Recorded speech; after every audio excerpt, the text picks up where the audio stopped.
ஆனா விசில் சின்னத்துக்கு வாக்கு சேகரிக்க ஆனந்த் வந்து கொண்டிருக்கிறார் என்று சொன்னவுடன் 5 மாடி 7 மாடி எல்லாரும் வீட்டில் இருக்கிறவங்க எல்லாரும் ஜன்னல் கிட்ட வந்து கையை காட்டி விசில் அடிச்சு உனக்கு தான் ஓட்டு விசில் சின்னத்துக்கு என்று எல்லோரும் சொன்னார்கள். இது எனக்காக அவர்கள் சொல்லவில்லை, இது முழுக்க முழுக்க தலைவர் மீது நம்பிக்கை வைத்திருக்கிறார்கள் என்பதை இதுக்கு எடுத்துக்காட்டு. மனசார நான் சொல்றேன், கடைசி காலம் வரைக்கும் இந்த தொகுதி மக்களுடன் தான் இருப்பேன் என்பதை திட்டவட்டமாக நான் தெரிவித்துக் கொள்கிறேன். இனி யாருன்னே தெரியாது, ஒரு 65-70 வயது அம்மா மேல அவங்க பேரை வந்து அந்த செல்போன்ல அந்த வெளிச்சத்தை அந்த டார்ச் லைட்டை காட்டுறாரு.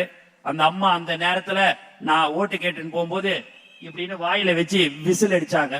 அப்ப அந்த அம்மாவுக்கு எந்த அளவுக்கு நம்ம பிள்ளை தளபதி அவருக்கு ஓட்டு போட வேண்டும் என்ற ஒரு எண்ணம் இருக்கிறது என்று சொன்னால் அதுதான் தலைவர் தளபதி.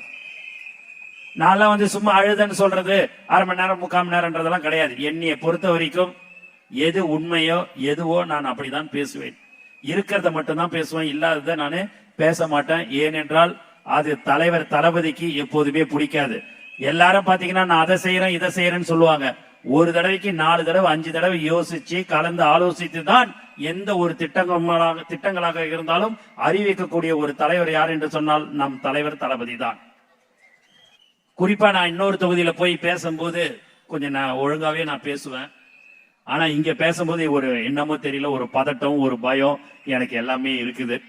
எதையாவது வாயை விட்டுட்டு மக்கள் ரெடியா இருக்கிறாங்க ஓட்டு போடுறதுக்கு, அதை போய் நானே கெடுத்துக்க கூடாதுன்றதுல ரொம்ப தெளிவா இருக்கிறேன். ஏன்னா நம்ம ஏதாவது ஒரு சின்ன விஷயத்த ஒண்ணு சொல்லிட்டா போதும், அதை பெருசா பூதகரமா ஆக்குறது தான் நம்ம இதுக்குன்னே ஒரு தனி கும்பல் வச்சுன்னு எல்லா வேலையும் பார்ப்பாங்க.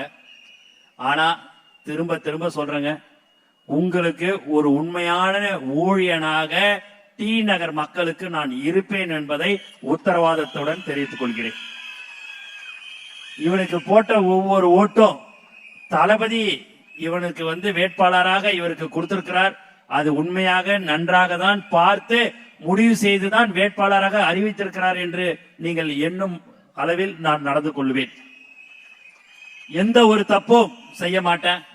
ஏன்னா தலைவர் சொல்லியிருக்கிறார், நானும் ஊழல் செய்ய மாட்டேன், என்னுடன் இருப்பவர்களையும் எந்த ஒரு ஊழலையும் செய்ய விட மாட்டேன் என்று சொல்லக்கூடிய ஒரு உன்னதமான தலைவர் எங்கள் தலைவர் தளபதி தான்.